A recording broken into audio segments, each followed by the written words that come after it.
Hi, you're on the Reddit Confessions channel. Grab a seat, because this one, you won't believe where it goes. It started with the air conditioner. Not a lipstick on a shirt. Not a suspicious phone call. Just that dull humming sound coming from the bedroom window unit. One I knew hadn't worked in 2 summers. I'd been meaning to get it repaired, but every time I brought it up, she'd wave it off with, "Just leave it. We don't use that room anyway." So tell me why. One Wednesday evening, I come home from work, and it's on. Buzzing, wheezing, pushing air into a room we hadn't slept in for over a year. I didn't go in. I just stood in the hallway, keys still in hand, listening. The door was cracked just slightly, enough for a sliver of light to sneak out. I didn't hear voices, just the mechanical hum and a faint, unfamiliar perfume, something floral and expensive. Definitely not the citrusy one she used to borrow from her sister. She walked out of the room 10 seconds later, holding a wine glass like nothing happened. Said she was organizing the old closet. I asked about the AC. She blinked. "Oh yeah? It got hot in there. I turned it on." Except the remote hadn't worked for months. I nodded. Said nothing. And that's when I knew. But the real twist? I didn't confront her. I didn't accuse. I didn't cry. I just waited. For days later, she said she was invited to an old friend's birthday party. The kind of party that went well past midnight and into the hazy hours where things stopped being innocent. His name? Micah. Her ex. The one she said nearly ruined her life. The one she would never go back to. That night, she slipped on a red dress I didn't know she still had, pulled her hair into a style she hadn't worn in years, and left without asking if I'd be awake when she got home. She didn't come home. And while she danced in the arms of her past, laughing too loud and sipping wine that wasn't ours, I stayed home. But I didn't just sit there. I did something.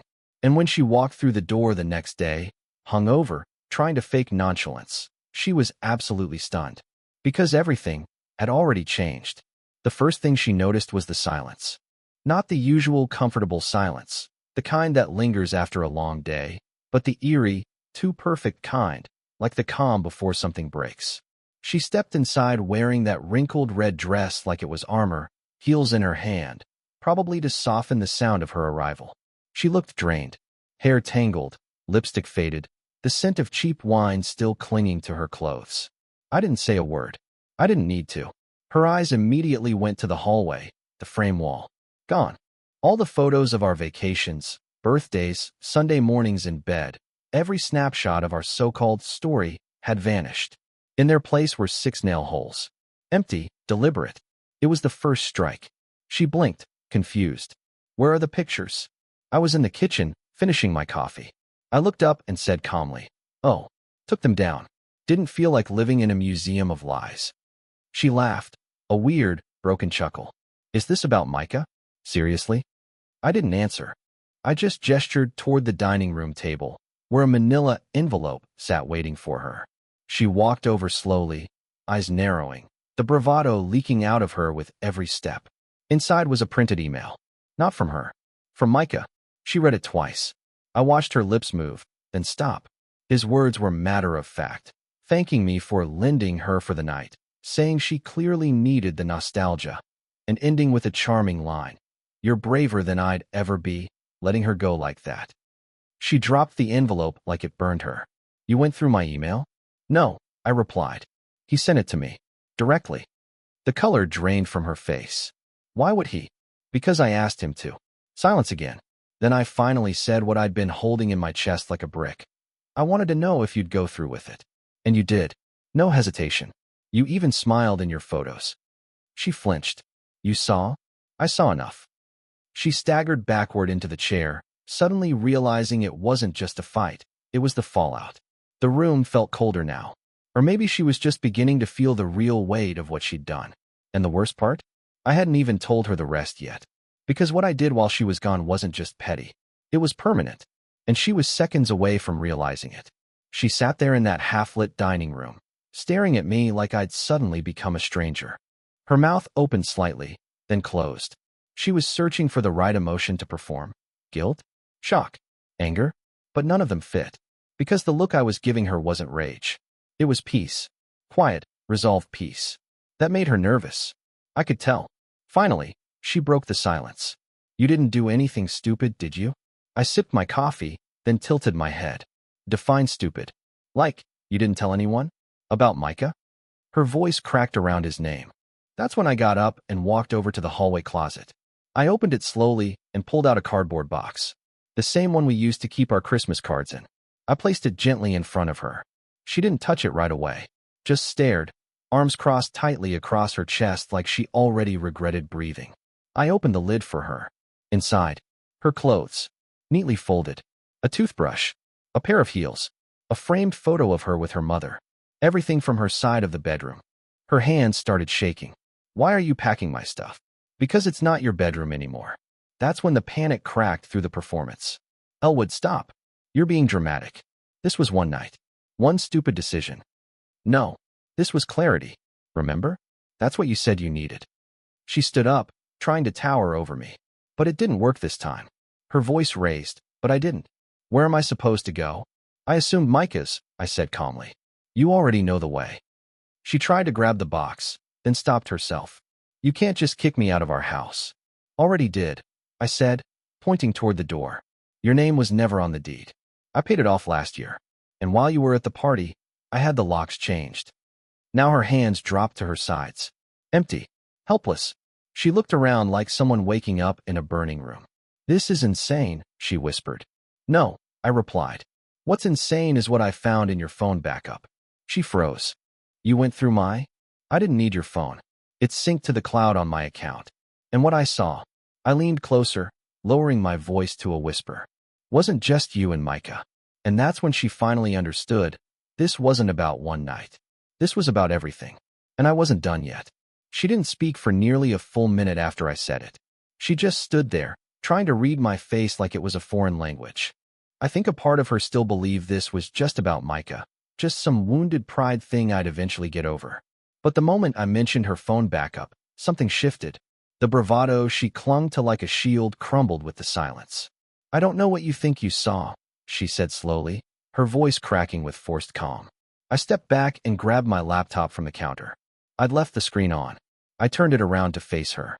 There it was, the synced folder of auto-saved videos. Not from last night. Not even recent. But from the past year. Names I didn't recognize in the titles. Locations I had never been to. And the worst part? Some of the clips weren't even recorded by her. She had received them. Her hand shot up as if to close the screen, but I gently pushed it away. Don't, I said. You don't get to hide now. She backed up like the computer itself might bite. You shouldn't have gone through my stuff. You were sending yourself through it. I snapped. I just opened the door you left wide open. She collapsed into the chair like the weight finally got too heavy. I didn't mean for things to get that far. I laughed. Not the funny kind. The hollow kind that comes out when there's nothing left to protect. You were cheating on me before I even knew there was something to be worried about. And now you want to stand here and act like Micah was just some isolated mistake? She looked up at me, finally starting to cry, but it wasn't the kind of crying that makes you want to hold someone. It was ugly and shaky and full of panic. I was angry.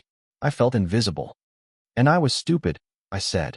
Stupid enough to think loyalty guaranteed respect. I leaned in close and whispered. This wasn't revenge. It was routine. She tried to argue, but the words stuck in her throat. She knew I was right. And then I gave her the final hit. By the way, I sent the videos. To your sister, your mother, and your boss. She gasped like she'd been slapped. You didn't. I did. Her phone lit up right then. It was already beginning. The moment her phone lit up, I saw it.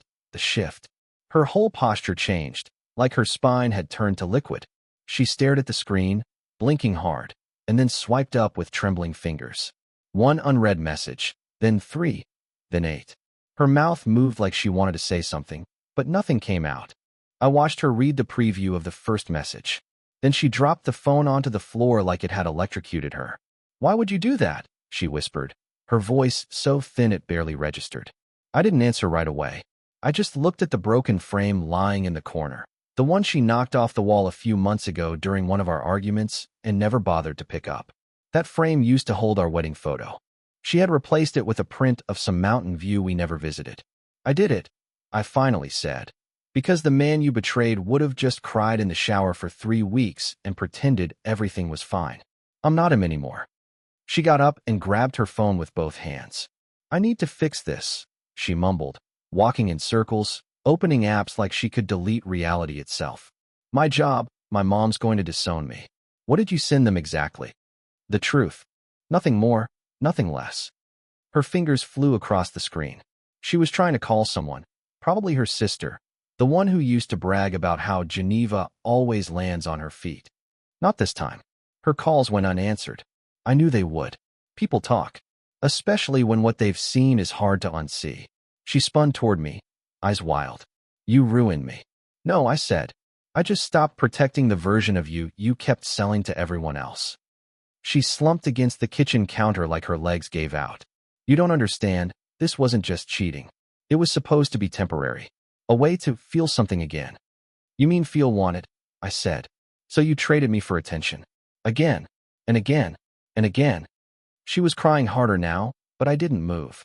I felt it, sure, that old instinct to hold her, comfort her, tell her we'd figure it out.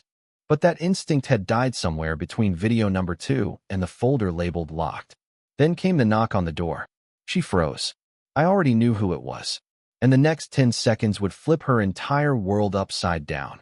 In a way I hadn't even warned her about yet. She didn't move when the knock came. She just stared at the door like it might vanish if she stayed still long enough. I didn't tell her to open it. I didn't even look at her. I walked over, calm as ever, and pulled the door open. It was Reese. She hadn't seen him in years. I hadn't seen him in months. Her old coworker. Mine too, briefly. The kind of guy you don't forget because he's always smiling at the wrong moments. I'd never liked him. Not because he was loud or arrogant or one of those people who touches your arm too much when they talk. No, I didn't like him because years ago, I saw the way he looked at her. And once, she looked back. Reese stood there with a tired expression and a folded piece of paper in his hand. No smugness. No performance. Just a slow exhale. I told you this would happen, he said. Not to me. To her. Geneva blinked, her face flushing with panic. What are you doing here? He held up the paper. You left this in my car the night Micah bailed. She froze, throat tightening. I could almost hear her heartbeat from across the room. Reese looked at me and said, you were right to send those videos. She didn't stop with Micah. And just like that, the bottom dropped out. Geneva lunged forward to grab the paper, but he handed it to me.